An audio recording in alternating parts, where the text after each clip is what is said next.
Come on, don't be spooky. Come on. It's the internet. You're busy. Let's do this for December 5th, 2022. For the next hour or so, let me help you sort through the world of gaming on Game Mess Mornings Live with me, Jeff Grubb. Today, Jeff Keighley wants to make the Game Awards shorter, and BioWare wants to give an update on Dragon Age. But first, please join me in welcoming today's co-host of Game Mess Mornings. It's Rachel Kaser, like a laser, and Penny. Hello, Penny. Yeah.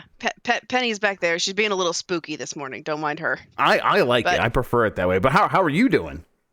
I'm here. Thank you for giving me just a few minutes to touch my makeup up beforehand because, always on Monday morning, I look like hot garbage. Hey, listen, if it's looking like hot garbage, that's my speciality. I just want to say thank you for tapping in. I'm like, usually what happens is like Sunday comes around, I forget to get a host, and I'm like, I could just, Mike last minute, he'll come in there usually.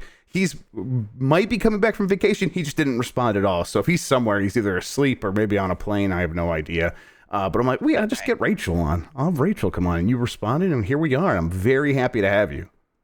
It's like, look, I just need like my eyebrows on and my lips on, and then I can fool people into thinking I look all right on camera. That's all. I'm ready to go. For me, this is all just CGI. I'm much worse than this normally, so I just got a CGI layer making me look like a human being. It's working well enough. Penny's around to distract people somewhere. Oh, well. Listen, we're going to be looking out for Penny. If you guys keep an eye on Penny, you spot her, you will be haunted. But that's fine. This little black border collie face peeking around my chair. That's like, pay attention to me. No, that's too perfect. But how was your weekend? You get any gaming in? What'd you do? Yeah, I was playing some more of the Callisto Protocol, and we're going to talk about it more during the show. But I have an Xbox version of Callisto Protocol. So up until now, playing it hasn't been that fun. Yeah, it's been real rough on everything except for PlayStation, the co-marketing partner. Like you said, we'll get into it. But I was thinking about starting it up, and I got so many games to play, games to catch up on.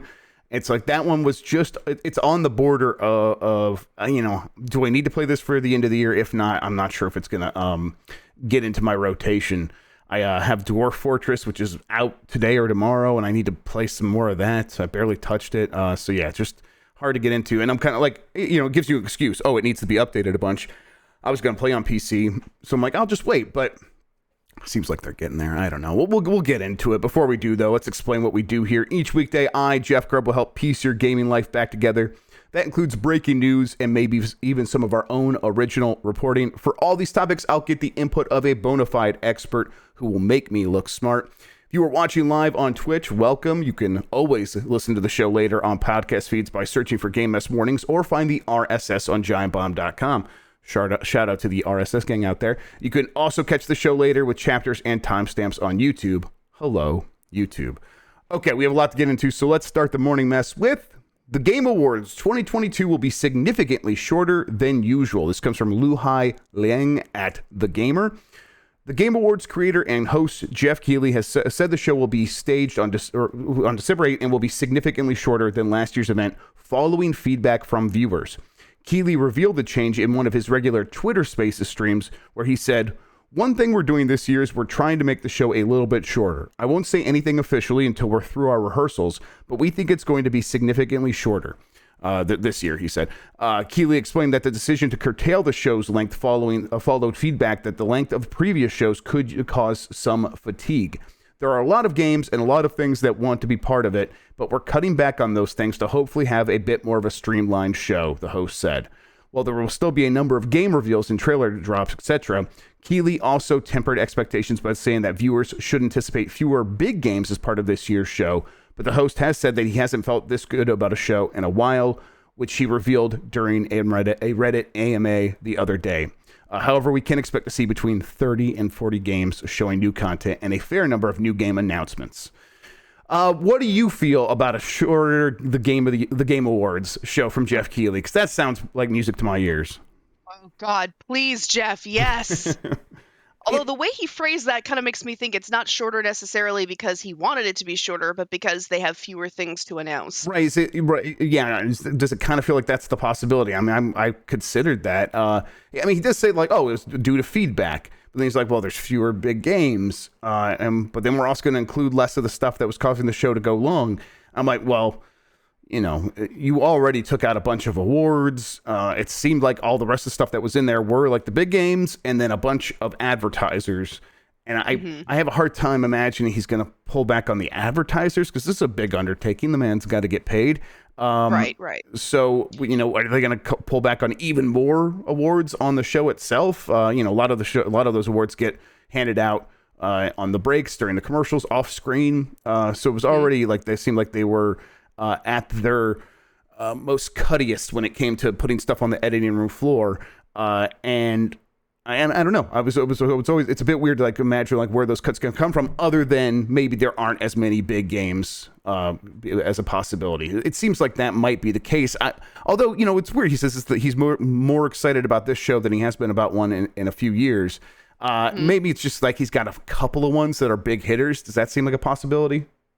Yeah, I think so. I mean, especially if, because he says games expecting, there's going to be a lot of games expecting new content. So that could also mean just existing ongoing games getting new announcements at the Game Awards, which could still be interesting. Maybe not as exciting, but that might be the sort of thing that they put in the commercial breaks. Maybe if they wanted to sort of put some of the awards forward, because I mean they've got that new adaptation award. I don't see them. That might be one of the few ones that they put front and center, because I know they're going to want to show more. I know Jeff's going to want to show more trailers for game movies. Yes, Hollywood stuff. Yeah, definitely. So, but if he wanted, I feel like if he really wanted the show to be as long as previous seasons, he could find ways to make it longer, even if the content isn't all there. So, right, that's a good point. I do accept the feedback answer. Yeah, right. Because last year's show was insufferable. You're right. Like, I mean, at the very least, he's not going to force it, which is a nice thing. The way it used to work with like gaming magazines is you'd get so many ads, therefore you would need so many pages of editorial, and they would have to sort of force things. And that's pretty easy to do with a magazine. You just add another letters page, page of fan art and a few more previews, things like that. You make up some rumors and put up a rumor page for the Quarterman. But that's, when you're putting on a show that is like a linear video watching experience, where you're expecting 80, 90 million people to be watching, you kind of have to be a little bit more brutal in terms of deciding how you're going to spend those people's time. And right.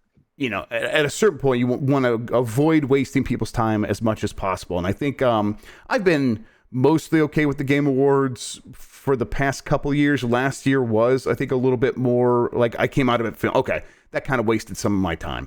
But the years before that, he found a right balance for the most part, and that he works backwards from what games he can get from these partners and these big companies that want to show stuff, and so he can only work with what they give him.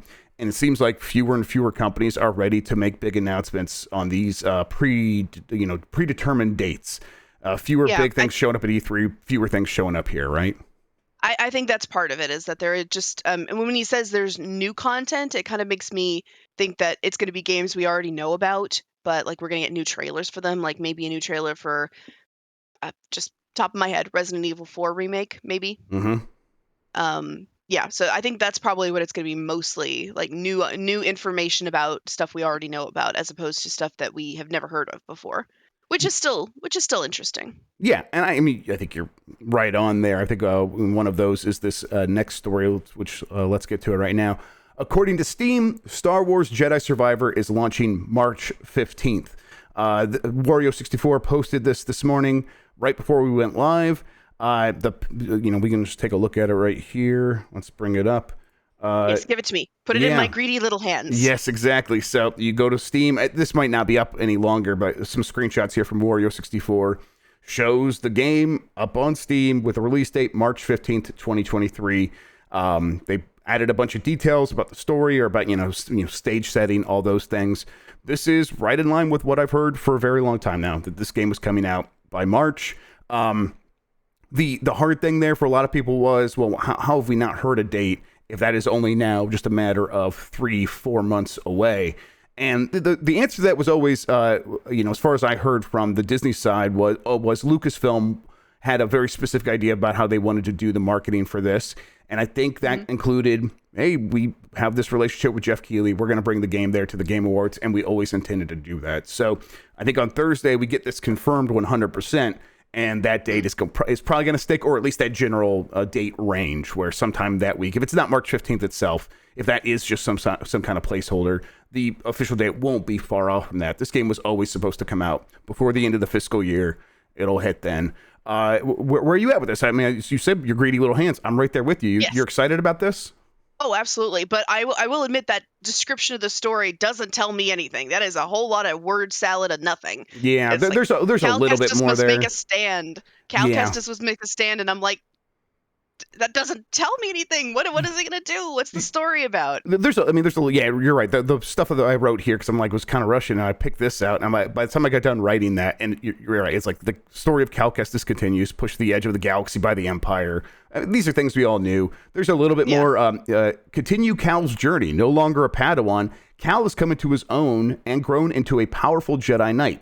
Carrying the memories and expectations of the Jedi Order with him, his crusade against the Empire has only become more perilous. The dark times are closing in, and with enemies new and familiar surrounding him, Cal will need to decide how far he's willing to go to save those closest to him. So, again, kind of more of the same. But hey, I mean, we've gotten sort of a teaser trailer before. We haven't gotten much more than that.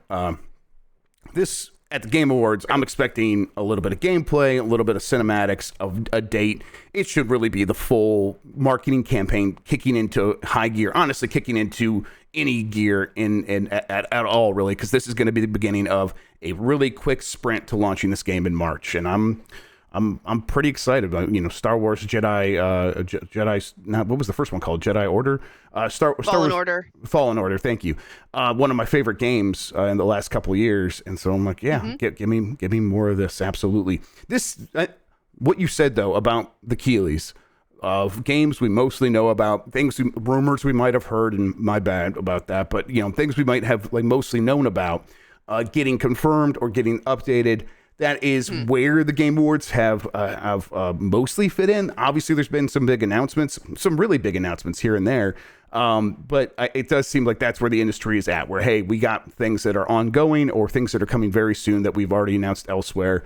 Jeff Keighley is a good place to go to remind people of that. And either Jeff Keighley will just say, hey, I want your big game in here, or if we have to, we pay $100,000-$200,000 to get a 30-second ad spot in the Game Awards. Whatever it takes, It's worth it, because 80-90 million people watching, all gamers. That's important. And it is the optimal time, because we're right at the end of the year. We're ready to go into next year. We need to start getting hyped for the new releases. And it's the right time to start announcing, like, okay, 2023, here's what we've got for you. And so this is the right time to say, hey, we've got Jedi Fallen Order coming out in March. Yep. Jedi Survivor coming out in March. It was never a good name. I'm used to it now, but Jedi Survivor, never a good name. And the fact that they've known this for a long time and the date hasn't slipped and it's been right in line with what I've always heard, and I've not heard okay, and boy, they're really trying to make it happen before the end of the fiscal year, gives me hope that this game will be slightly more polished than the launch of the last one, which I played on PC. It was mostly fine for me. But I know a lot of people playing on console remember those T-poses and a lot of other issues that happened early on before it got patched a few times. You hope the experience of that, combined with them knowing this date for a very long time and being able to meet it and kind of everything going according to plan, I'm hopeful that this one will be an improvement in every way, and including on the polish. What do you think? What do you think the chances are of that? I mean, considering the amount of time, I think, I think the chances are high that that's what we're going to get. I'm actually kind of excited to see where they go with the story, if we're going to get basically another Star Wars Tomb Raider game. Yeah, I mean, mostly just it's a Star Wars and a Metroidvania, and that's what I always liked about the first one. I'm like, give me more of that. Those are two of my favorite things in the world. So absolutely, I'm down. And then the story was just this really great icing on top. The big problem there, of course, is the story was written by someone who is allegedly, I'm saying, been accused of really toxic behavior with people and in his personal life, and so he's not the writer on this one. And that's really hard to kind of have someone come in and take over the writing job and kind of match that voice while also being able to tell a new story. You know, that was a big problem with Dying Light 2, which involved the same person. And again, just allegedly, because that guy's pretty Sue happy. So I'm just alleging left and right over here. Allegedly. Yeah. Allegedly. Our other people are alleging, and I'm repeating them. All right. Callisto Protocol devs rush out patches for busted PC and Xbox versions, and they're promising more soon. This comes from Ethan Gach at Kotaku. Space survival horror shooter Callisto Protocol has now received 2 big patches after some versions of it were panned for performance issues at launch, and more fixes are on the way. After releasing the latest update to address frame rate drops and other problems with the Xbox Series X/S edition, Striking Distance Studios said it's listening to player feedback and continuing to work on improving the game where it can. We are listening, working hard on updates, and we'll have details to share on more upcoming improvements earlier this week, the studio tweeted. Thanks for your patience. And let's see, Director Glenn Schofield reiterated that statement in a separate tweet, adding, "We want you to play the game as intended." So you've been playing on Xbox. Have you played since the update happened? Yeah, it's a lot better now. That's what I've heard. It's like it really did make some improvements. Yeah, my problem was always because it has that dodge mechanic in the game. Every time I dodged, like it would be like my Xbox would go full on motion blur. Oh my god! And it was like I entered the Matrix or something, because like I would dodge and it would just be like, and then it would take like forever to get back to a ready position. And so that was, and of course, since that's a big part of the mechanics of combat, that was a huge pain in the butt. And so yeah, it's finally playable now in this state. I don't feel like I'm constantly waiting on the game to catch up with me. And where are you at with the game overall? I had Tam on Friday. He played a bunch of it. I think he might have beaten it. He didn't write the review for GameSpot, but his take was this is an easy skip for him, and he would recommend most people skip it. It's also one of those games where I've seen a backlash to that take pretty quickly, where people are like, "No, I intend to like this game, and I do like it." And I think many people genuinely are enjoying themselves or finding something of value here. We've heard that from many reviewers. I mean, there was no consensus among the critical response to the game. It was kind of all over the place. There were some perfect scores and some 3 out of 5s or whatever. I'm sorry, 2 out of 5s, things like that. So, how are you finding it in terms of just the overall quality? Overall quality, I like the game. I like it, but it's one of those games where I can give you like one sentence about the game, and you're either gonna love it or you're gonna hate it. If my one sentence is it's a lot like Dead Space, you're either gonna be like it's a lot like Dead Space, or oh, it's a lot like Dead Space. Mm-hmm. But you think it lives up to that though? The legacy. Yeah, I think it does. I don't think it's as good as Dead Space. I'll put it that way, because I feel like Dead Space had it was a lot more visually distinct in certain ways, especially with regards to Isaac Clarke versus Jacob. And there's a lot of it that there's a lot of the art design doesn't gel with me. That's kind of a big thing. Like if it's really muddy, it makes it really hard to remember specific parts of it in my head. Whereas, I remember a lot of particular things about Dead Space. And so, it loses some points with me for that, but I love space horror. So I'm having fun just sitting there on my couch being like, I want to get scared. Come on, Glenn, scare me. I'm kind of looking forward to maybe sitting in on a quick look or something of it here pretty soon, because I want to see someone who's played a lot of it and kind of see it for myself at that point. Because again, I'm just not going to have time to play it myself anytime soon. Maybe after the new year, we'll see. I haven't finished it yet, so I'm still working my way through. Are you more or less excited for the Dead Space remake at this point after the Callisto Protocol? Ooh, that's hard to say. I mean, probably about the same, I would say.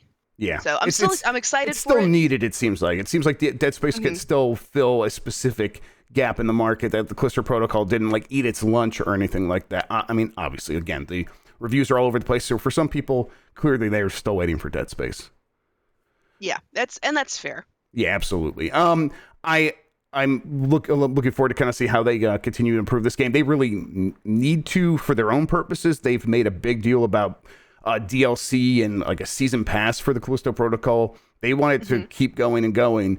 And, it's a single player game, but that's not really been a problem for a lot of other fan darling games that have been able to continue to sell for years after they came out because they had so much support.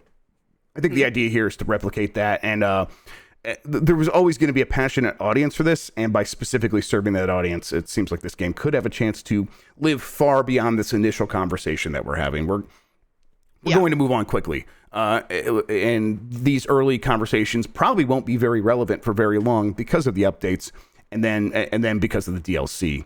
But that's fair. We'll see. We will see. Yeah. All right. Dragon Age Dreadwolf, excuse me, is still in deep development. This comes from Rhiannon Bevan at The Gamer. Yet again, Dragon Age Day 2022 won't be the one that gives us the long-awaited Dreadwolf release date. In a short update, a blog post from BioWare mentioned that Dragon Age Dreadwolf is still deep in development, without giving us any kind of a release window. The update also links back to the last piece of news we heard about Dreadwolf in October, when the game reached its alpha milestone. This suggests that there have been few developments worth sharing with fans since then, possibly indicating that we shouldn't expect our hands on the game in 2023. We have a lot to celebrate this year, reads a blog post from BioWare, with Dragon Age Dreadwolf deep in development and Dragon Age Absolution just around the corner. We'll be celebrating the whole franchise alongside you. They also put out a little bit of a trailer that is got like another story trailer about Solus and all that. I'll see if I can bring that up. But when you hear that, like, okay, we're still at the alpha milestone. There hasn't been an update since then. We are now in December, right before the beginning of 2023.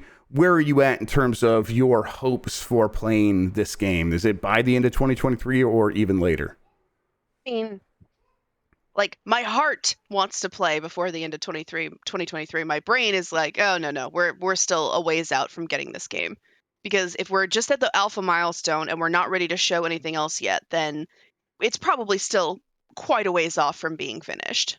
Yeah, so what I've always heard with this game, and I've said this a bunch of times now, is it was at least 18 months away at the beginning of this year, earlier this year. And so that was always going to put it at late 2023 at the earliest. And my understanding of that was that's only true if everything goes well and goes the way it's supposed to, which is game development. And we know that's not going to happen. Now, there's been no reason or no evidence that things have been derailed or anything like that. But, a few minor problems here or there, or building in the expectations that minor problems could happen. Yeah, I could still easily see this being an early 2024 game. Of course it could be. But at the same time, late 2023, if this game goes and they get everything done the way that they want to, it could still be by the end of 2023. But it's hard to ask people to get their expectations up that high, especially because we're not getting like that big blowout trailer at the Game Awards. It seems like based on them putting this out the same week as the Game Awards, probably not. So yeah, I think people probably gonna have to keep holding on to hope for maybe late 2023 at the earliest, but that is still very much at the earliest. You're a big Dragon Age fan though? Absolutely massive Dragon Age fan, yeah. Yeah. So how are you feeling about the direction they're taking this stuff? Like where they're teasing stuff with Solus, making this game very centered around that character. I've only got a little bit of experience with Dragon Age, and I know the fandom's got a sort of ongoing relationship with these characters. And are you happy with what they've shown so far? Yeah, that's the direction they were saying that basically the ending of the last game suggested they were going to go. It was basically a giant setup for a war with a god, and now they're going to give us, if the subtitle of that is any indication, they're going to give us that war with the god. Yes. And basically it's like, BioWare, just let me fight this god. That's all I want you to do. And because they're putting so much focus on this character now, they're releasing trailers showing, it's like, hey, here's who the hell this guy is. I'm like, okay. Yep. It seems that this is actually what it's going to be, because you've got like Dragon Age 2 was basically a huge it was not really relevant to the overall story of the world. It was sort of like a little side path, and that's kind of what I was afraid they were going to do before we get to the big war with the god. But if that's not what ends up happening, then I will be satisfied. But also I kind of wonder if maybe they're trying to not step on the marketing for Dragon Age Absolution. Right. The anime, is that an animated show? Is that what that is? I can't remember. Yeah. Okay. Yeah, that's possible, but those things synergize so well together, and it kind of feels like people might be more willing to watch a show if you were also marketing a game. But who knows what decisions get made inside these companies and how they view that stuff. And who knows if I'm even right when I say that. Just because it worked for The Witcher doesn't mean it works for everything. That's true. But I mean, just this trailer that we are showing here for audio listeners, it is that new Dragon Age Dreadwolf teaser about Solus. They do talk about how, he's a god, an ancient god of mischief or whatever, and now he wants to destroy the world. So it does seem like you might have to put a stop to that, and you're going to have to fight against this god. So, yeah. My character romanced Solus in the last game, so I'm like, yes, juicy drama, give me more. That is actually kind of what I've always heard. It's like when people talk about Solus, it's like, yep, I fucked him, but now we got to kill him, and that's just RPGs to me. So, all right, yes. I'm like, okay, listen. BioWare RPGs anyway. Yeah, definitely. I'm like that. You got to do what you got to do. I understand. All right, let's move along to this next story. A rift at the FTC stirs hope for Microsoft's $69 billion Activision merger, and this is according to sources. And this is sources for Josh Kosman at the New York Post. A rift has emerged at the Federal Trade Commission over Microsoft's $69 billion deal to acquire Activision. This could potentially pave the way for the controversial mega merger to get approved, the Post has learned.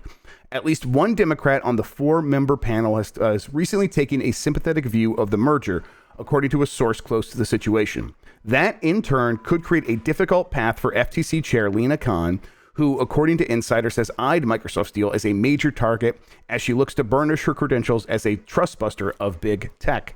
Sources said Khan, who said publicly in June that the agency was scrutinizing the deal's impact on workers, was in recent weeks still pushing to sue to block the merger, which would pair Microsoft's Xbox with hit Activision games like Call of Duty and Candy Crush Saga. Late last month, Politico reported that an FTC lawsuit against the deal was likely, noting that the agency staffs are skeptical of the company's arguments. The FTC's sole Republican commissioner, Christine Wilson, has signaled support of the deal. But sources say at least one of the 4-member panel's 3 Democratic commissioners, which in addition to Khan include Rebecca Slaughter and Alvaro Bedoya, also has recently appeared to lean towards the Microsoft camp, according to a source close to the situation. The FTC was always one that was like, okay, what are they going to do with this deal? What's going to happen there? Microsoft has been preparing to fight in court against the FTC if it comes to that. But it sounds like what's happening here is that this Slaughter, who was previously overseeing the FTC on an interim basis, is going to just say, well, I'm not going to vote in favor of bringing that suit against Microsoft in this merger.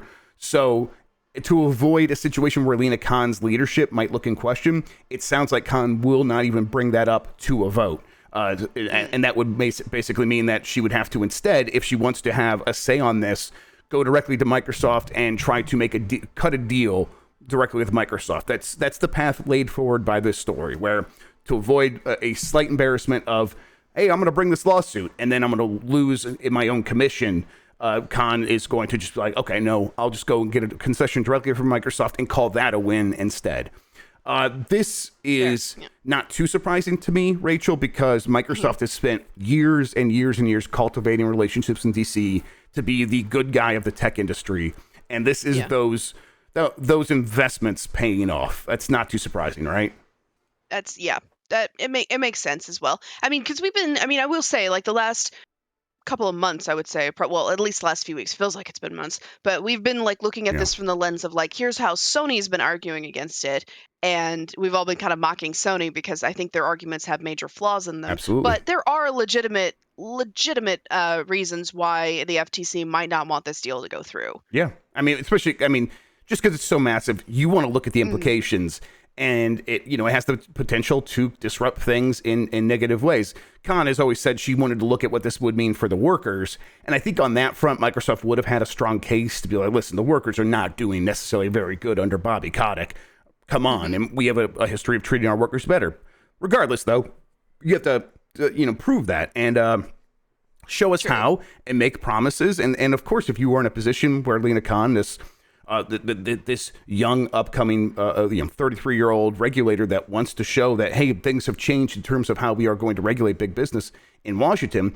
You could not let a $69 billion merger, the biggest merger in the history of the country, go through without giving it some scrutiny and showing that you are on top of that. Even if you never felt like you could have won the deal, you still need to be in a position where you're showing that. And honestly, that's where we should want our regulators, right? Like looking at the biggest deals and making sure that they are not going to make things worse for everybody involved.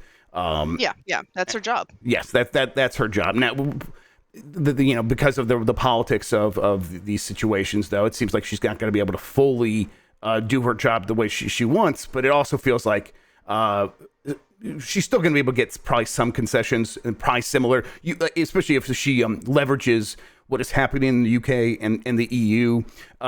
What's most likely to happen is a concession will be made to meet the most demanding regulators, still likely the EU regulators. And that will be broadly applied, and she can attach herself to that and get some language in there and say, this is what we need in the United States. And again, this deal still seems most likely to go through, although, it's just not a guarantee, right? Yeah, I think if she can temper the deal at all, she can still call that a win. Yes, exactly.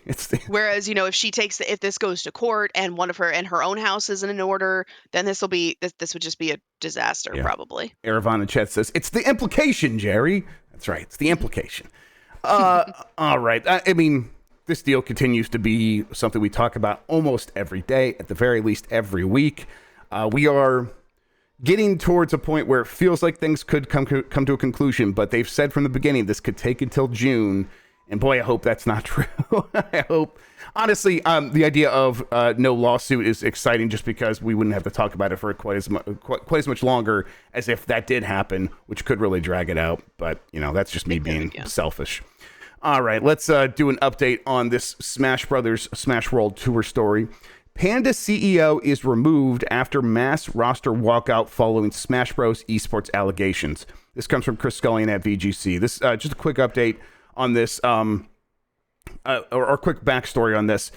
Smash World Tour is this independent organization that was trying to run a Smash Tour in 2023 and was going to have a championships here in a few weeks, or maybe not even a few weeks, like a week. It canceled all of that and said it did so because Nintendo would not give them a license for the 2023 event. And they said, and this organization, the Smash World Tour, accused Panda Global, which does have a licensing deal with Nintendo, of basically lying to other organizers, saying Smash World Tour was going to shut down. This was before it was being asked, or before they didn't get the license, and so this was scaring people away, making it more difficult for the Smash World Tour to operate its business. The update here is that many esports stars, people in the Smash community, have now responded saying that what the Panda Global CEO was doing was unacceptable. So the CEO of Panda Global has been removed from his role following Smash Bros. Tournament allegations that have led to numerous members leaving the esports organization. Last week, fan tournament Smash World Tour claimed that Nintendo had shut down its annual championships at the last minute, while also accusing Panda Global CEO Dr. Alan Bunny of trying to sabotage its events. It's alleged that Bunny, whose Panda Global was running its own official Nintendo licensed Smash Bros. Event, was telling tournament organizers last year that Smash World Tour was shutting down. This was in an attempt to dissuade them from booking its own its shows, the Smash World Tour shows. As a result of the allegations, 10 of the 17 esports personalities listed on Panda's website as part of its roster have since quit, leading to a Panda statement today confirming that Bunny is no longer CEO. Panda has heard the concerns of the Smash community and is taking immediate action, its statement reads. Alan is no longer CEO, effective immediately. Now, that might sound good, Rachel, but he is still the owner of Panda Global, which probably is not going to satisfy. I mean, people that left because of his involvement probably aren't going to suddenly come back because he's not CEO. If he still owns the place, he could still call some shots, right? Still his house. Exactly. So the question is, like, okay, is this going to cause a full dissolution of Panda Global as well? And it seems like at a certain point that might be a good thing for the Smash competitive scene, although it's really hard to say that. This story's been confusing to me because this one aspect of Nintendo says it never asked Smash World Tour to shut down its 2022 event. but the organization said basically no, Nintendo did ask that, or when they said we have to shut it down, it seems like that's happening because either they couldn't get enough people to participate because of what Panda Global was doing, or because Nintendo didn't ask us to shut it down, but because we don't have the license legally, we're afraid to do it because we could still get in trouble later.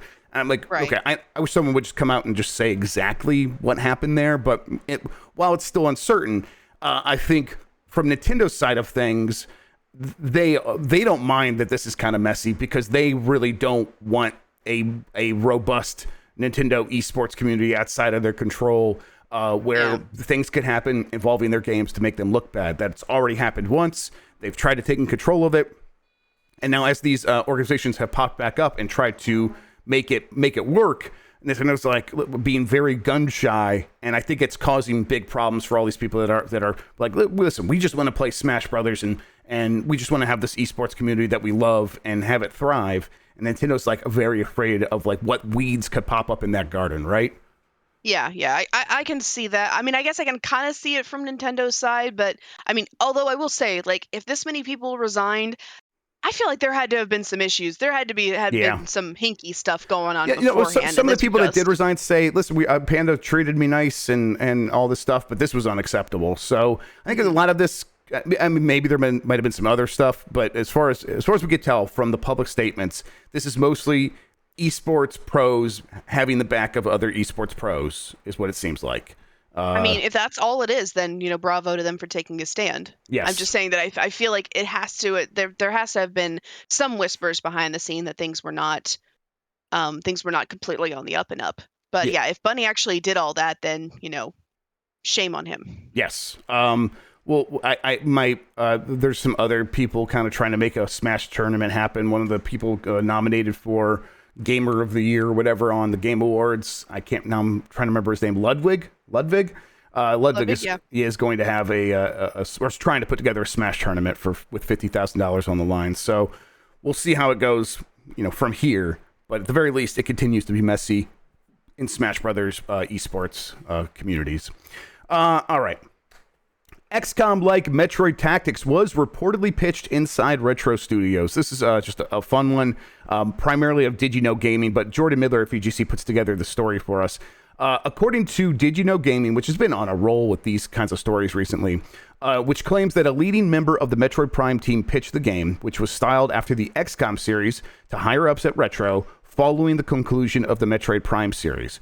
Paul Tazor, who worked on Metroid Prime, told Did You Know Gaming that the game, which was planned for the Nintendo Wii, was conceived in late 2007 following the end of Metroid Prime 3's development. The game would have been a prequel to the series, and according to the pitch document, would have taken place long before all other Metroid games in the series. The pitch reportedly goes on to say it would cover the moment when Samus Aran first separates from the Chozo, who raised her from childhood, encounters humanity, and becomes a bounty hunter. It was basically XCOM. It was XCOM in the Metroid universe. That sounds pretty cool. The real reason, though, I wanted to bring up the story, Rachel, is this last little bit here, where they talked about why the pitch didn't go up the chain. So what happened was that pitch, which I think sounds pretty cool, it never actually got up to Nintendo. It was killed within Retro. And Tazor said, while he was working at Retro, he said if there was a pathway to get a pitch actually through the producers at Retro and the one producer at Nintendo who worked at Retro, basically, he never figured it out. He said in order to succeed, a pitch would have had to enlist the support of then design lead Mark Pacini, studio head Michael Kelbaugh, and Nintendo producer Kensuke Tanabe. And those three individuals had wildly different tastes and perspectives on gameplay and different goals for what they wanted to see Retro Studios working on. So that to me might explain why things have been weird at Retro, or were weird at Retro and continue to be weird at Retro, where there's these long gaps where we don't know what they're working on. And yeah, they're working on Metroid, and then suddenly they're working on the Donkey Kong series. And then after the Donkey Kong series, what are they working on? And who can say? Oh no, now they're working on Metroid Prime 4, a thing that was originally going to be at a different studio. It just seems like this relationship between Retro and Nintendo proper has just been weird, and this might explain why. Does that sound right?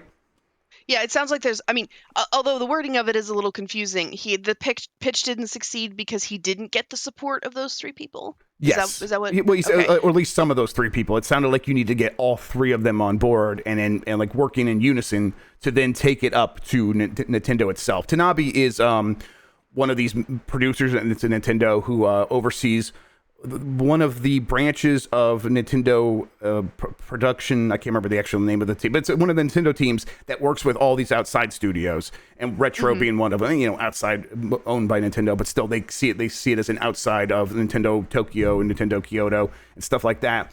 And so, but Tanabe would be there on the ground with them, like coming to see these things, and he would then have to take it back to the core executive team at Nintendo.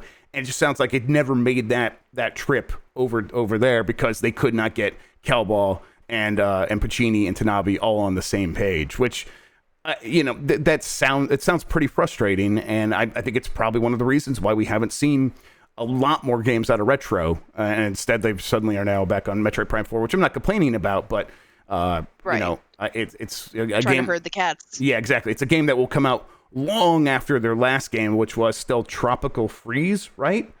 X did Retro work on the supposed Metroid Prime remaster. They are working on that. It was supposed to come out this holiday.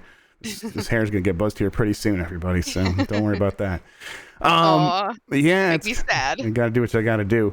Question for you. Go ahead, please. Do you think that if it had made it up to Nintendo, do you think this pitch would have gone anywhere? I don't know. I hope so, because it's this is before the XCOM reboot itself happened.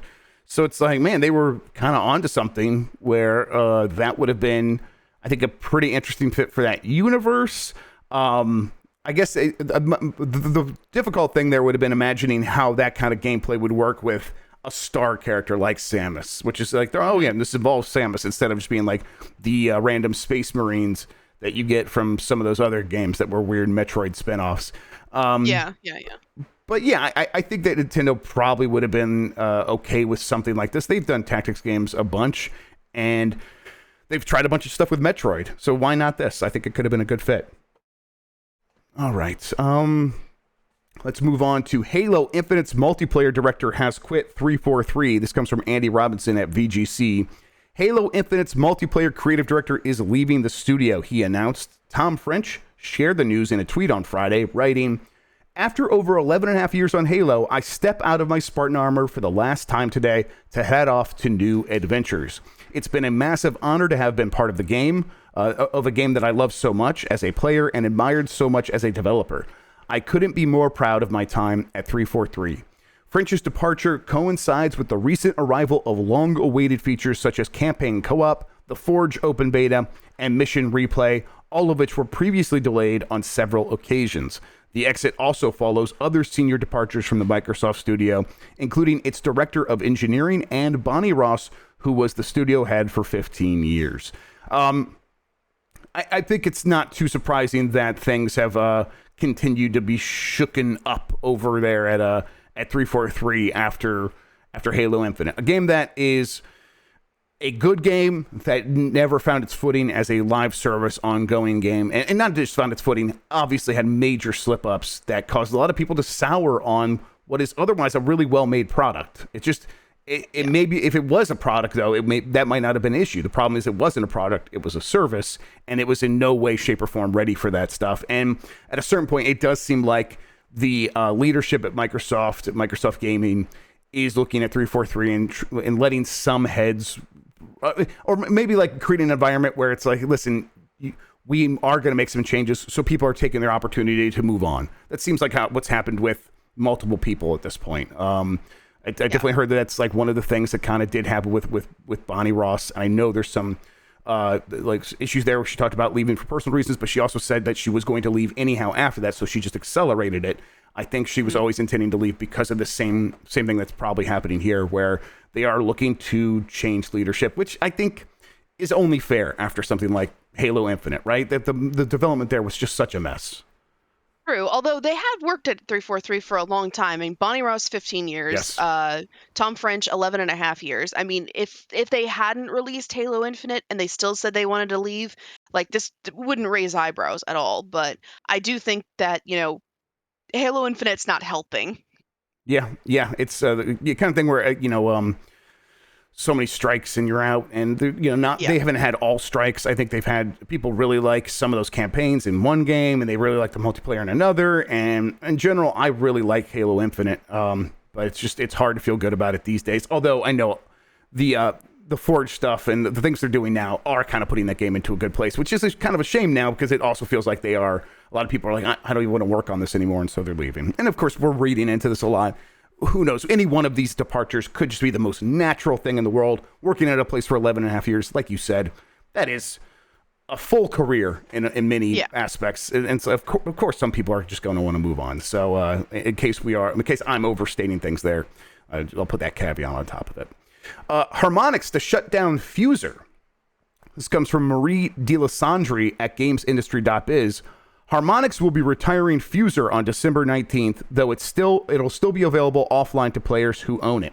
On a post announcing the decision on its website, the developer said it'll be disabling Fuser's live services from that date, and it also no longer will be available to buy, and neither will its DLC. Players who already own Fuser will still be able to play the campaign and quick play with any DLC they have already acquired, the statement added. Thank you again for your support and all the amazing mixes over the years. Harmonix initially launched Fuser in November 2020, published by NCSoft. A year later, the developer was acquired by Epic Games with the aim to create musical journeys and gameplay for Fortnite.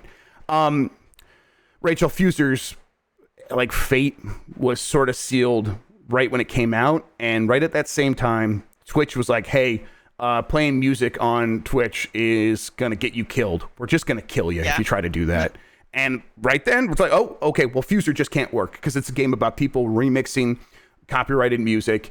And I think, doing that as a live performance on Twitch, that is mostly protected. Twitch does not want to be in that argument. The RICA or whatever, the recording industry, basically went to them and just said, please, no, we come be on our side. And Twitch is like, yeah, hell yeah, we'll be on your side. And so this game's fate was sealed then, right? Yeah, it wasn't gonna last. It was too beautiful to last. I want to say it was too cool for us to be allowed to have it. Honestly, is what it felt like, because you could see a world where if you are allowed to stream this stuff, it's a person who's really good at Fuser creating their own sort of audience on Twitch, and that would mostly not include the recording industry in the profits of that. And they were just never gonna let it happen. Harmonix, obviously now owned by Epic, it will continue to do cool and weird stuff, I assume. I just imagine most of that cool and weird stuff is going to pop up into Fortnite in various ways, and probably into the Unreal Engine. And I'm fine with that. I think this is that's a cool way for to see the next generation of what Harmonix is capable of doing. Yeah, I played Harmonix. I was way back, I was the Dance Central person way back in the day. So I'm kind of glad. I mean, even though it means maybe some of their weirder projects won't see the light of day, I am kind of glad Harmonix is getting a decent payday now. Right, exactly. They've done a lot of really cool, interesting stuff over the years. There was always going to be a time for an exit into corporate ownership, and fine, that's fine. Finally, here for the news, no new physical releases cracked the top 5 at UK retailers last week. This comes from Christopher Dring at gamesindustry.biz. The final new releases of 2022 hit UK shelves this week to mixed results. The best performing new release in terms of UK box sales is new IP, the Callisto Protocol. Published by Krafton and developed by Striking Distance, the game is the spiritual successor to Dead Space, and reviews were a little mixed, but it seems to have had a decent launch. The closest comparison this year would be Dying Light 2, which is a far more established brand, and the Callisto Protocol sales were 17% lower than that. Yet its launch sales are much bigger than other mid-level releases this year, such as Saints Row and Gotham Knights. Overall, it seems like a solid first week. The Callisto Protocol debuted at number 6, and the PS5 accounted for 74% of the game's physical sales. The next new release is Need for Speed Unbound, which reaches the finishing line at number 17. It's a poor launch for the franchise. Need for Speed is the 10th biggest games IP in UK history, and sales are down 64% with Need for Speed Heat, which was released in November 2019. The game didn't receive much marketing, with minimal media coverage last week. 78% of the box sales for EA's racing game came on PS5. Finally, Marvel's Midnight Suns from 2K was number 26. The game released on consoles and PC, but PC was clearly the primary focus. There wasn't a PC version released at physical retail, so it's worth waiting for the digital data before analyzing its overall performance. Real quick, the top 5, Rachel, was FIFA 23, Call of Duty Modern Warfare 2, God of War Ragnarok, Mario Kart 8 Deluxe, and Pokemon Violet. Mario Kart 8 Deluxe is being bundled in with some of the systems, which is why it's above even Pokemon Violet. Yeah. But then the Callisto Protocol right there, I think seeing that it's almost in line, just a notch behind what Dying Light 2 did for a new franchise, that's pretty good, right? That's a good sign for the Callisto Protocol. It is. Oh, yeah. I mean, looking at that top 5, Callisto Protocol was never going to beat Mario Kart or FIFA. It was, Clearly not, it's a fairly niche horror game at the best of times. So I think that's actually a commendable effort to get to that number. It seems in line with its budget and development timeline, right? Where it's like, this is the right result for the right amount of investment. And I'm almost kind of pulling for it because, boy, it'd be cool if we got a lot more games along these lines of a publisher like Krafton trying to do something like Dead Space on a reasonable budget from a talented team and, clearly not winning Game of the Year awards, but being something that some people can really be into and then having some success. Like, that's a story I would like to tell more often on this show, and I hope we can. Do you think that the industry will look at this as a success? I hope so. I think it will. I think we'll have to see whether it has staying power beyond launch. Like you said, they have post-launch stuff planned. Right. So, I mean, like you said, I hope this is that this is something that has legs and sticks around, because it beat out one of the Pokemon. Yes, that's true. Yep. That's something to say. We launched higher than one Pokemon game.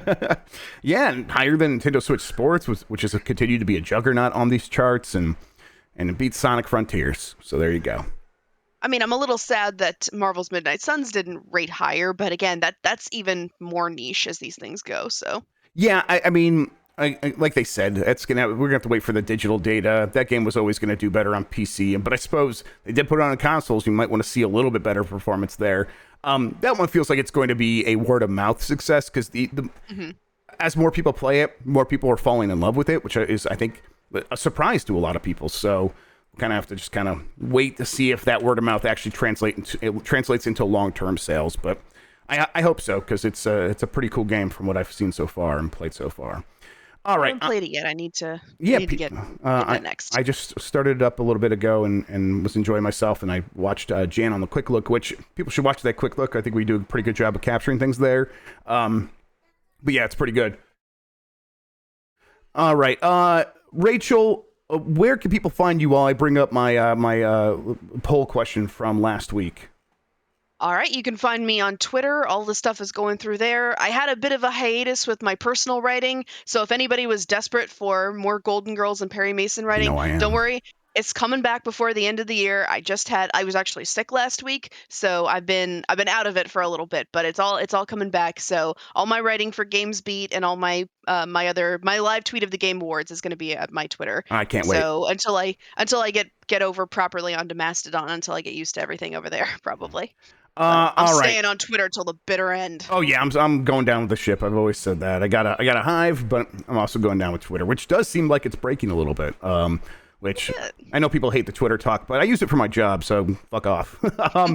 All right, you can only go to one: E3 proper or Summer Game Fest. 74.6% chose E3 over Summer Game Fest. I think that's just it's not just, but I think part of that is nostalgia for E3 and it being holding this important place in a lot of people's memories. And Summer Game Fest never really having an open public or even major physical presence. Obviously, there was something last year, but that it's a small, cozy, intimate thing, and it is going to be much bigger this year. And we'll see if these things change over time. But at the same time, E3 and Summer Game Fest do seem like they are working hand in hand at this point, which is probably the right place for these two things to exist. If you had to go one or the other, though, which one would you choose?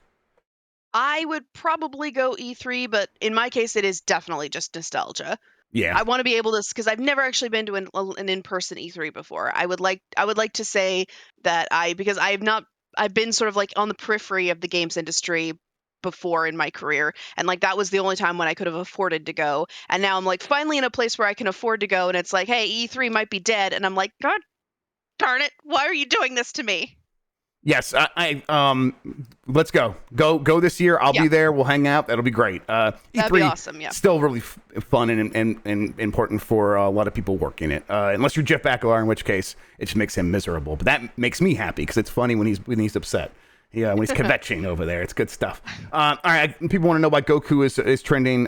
Here's just the first one. I'm afraid if I scroll down any further, there will be pornography. Master Munster says Goku saying all that to actual literal physical embodiment of negativity is pretty okay. Well, we're not again. I'm afraid of the hentai. So let's do a tweet for Wednesday's show. Excuse me. Do you think you'll be playing Dragon Age by the end of 2023? Game. Go with your head, not your heart. Yes, that's right. That's absolutely right. Honestly, vote. By the way, I forgot to say it. My Twitter is at Rachel Kaser, so it's just my name. Excellent. All right, hitting that. And it's Rachel Kaser like a laser. All right, let's see where we're at. Okay, Giant Bomb. We're going to go do a meeting here in a second to figure out exactly what's happening this week. But the Game Awards is on Thursday night. We will be doing a talkover of some variety. We'll finalize exactly what that looks like today here in a second. But, people are going to be traveling because of that. Things are going to be a little bit wonky. Some of the shows that normally happen won't happen. And if they do, they will be happening at different times. Again, we'll go figure that out. If that's even possible, it's just a matter of like wrangling all us cats here in a second. We'll see how that goes. But in the meantime, Rachel, thank you so much for spending time today with me talking about video games. I love talking about video games. It's a really good time. Thank you, everybody, for watching at home and for listening on your podcast devices. You're the best audience in gaming. I really appreciate it.